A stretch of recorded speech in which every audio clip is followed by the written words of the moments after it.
ঠিকই বলেছে, তখন এসব চিন্তাধারা আমার মাথায় আসেনি।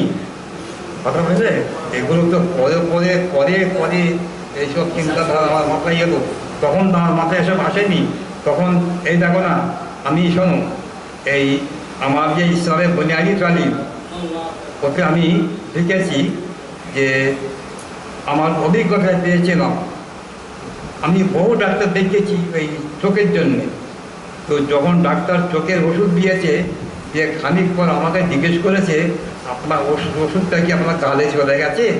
আমি বলছি হ্যাঁ। বলে ঘেঁটে নিন, খেয়ে নিন। তাহলে তবে সব সময় হয় না। আমাকে ডাক্তাররা যখন বলেছে, জিজ্ঞেস করেছে ওষুধটা আপনার গালে গেছে, বলে হ্যাঁ। এতে আমার অভিজ্ঞতায় পেয়েছি যে ওষুধ তাদের চোখে দিলে পরে গালে চলে যায়। হ্যাঁ, গালে চলে পেটে গেল। তবে সবসময় হয় না, বাটে অনেক সময় হয়েছে। তখন এই ফতলা অনুযায়ী আমি তার দেখলুম, আমিও আমার কেতাটা লিখে দিলুম। যেহেতু আমি যে বুনিয়াদি বই লিখেছি, আমার নিজের রিসার্চের মতো লিখিনি আমি। ও কেতাব লিখেছি সম্পূর্ণ তোমাদের ইমাম মুজতাহিদ যা বলে গেছেন সেই সব তুলে দিয়েছেন। আমার বুনিয়াদি আমি অনুসরণ করেছি কাকে? মুফতি। হ্যাঁ, মুফতি কেতাব সাহেবকে অনুসরণ করেছি। তিনি যেমন 4টে খণ্ড করেছেন, আমি 4টে খণ্ড করে তারই অনুসরণ করে তোমাদের কেতাব অনুযায়ী, তোমাদের মযহাব অনুযায়ী, তোমাদের ইমামের সমস্ত কথা আমি তুলে ধরেছি।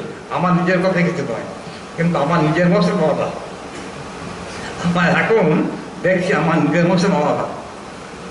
আহলে হাদিসরা বলছে ওরা তাকলিদ করা জায়েজ নয়। ওরা তাকলিদ মানে কি? কোনো ইমামের অনুসরণ করা জায়েজ নয়। তো আমি বললাম ঠিকই বলেছো, সেটা তাকলিদ জায়েজ নয় কাদের জন্য? যার মধ্যে ইজতিহাদ করার যোগ্যতা ইস্তেদাদ দিয়েছেন, তার জন্য তাকলিদ করা জায়েজ হবে না। কিন্তু সাধারণ যারা আলেম বা মুফতি, অতটা চিন্তাধারা যাদের নেই, তাদের জন্য তাকলিদ কিন্তু অজেব। তো আমি সেই জন্য আমি নিজেকে এটা ফাকরা, আমি ওই জন্য তাকলিদটাকে এখন আমি জরুরি আমার জন্য মনে করি না। আচ্ছা, এখন ওই যে মশলাটা, যে চোখে ওষুধ দিলে রোজা নষ্ট হয়, ওটা আমি এখন আমার বুনিয়াদি তালিমের শেষ মশলা লিখে দিয়েছিলাম।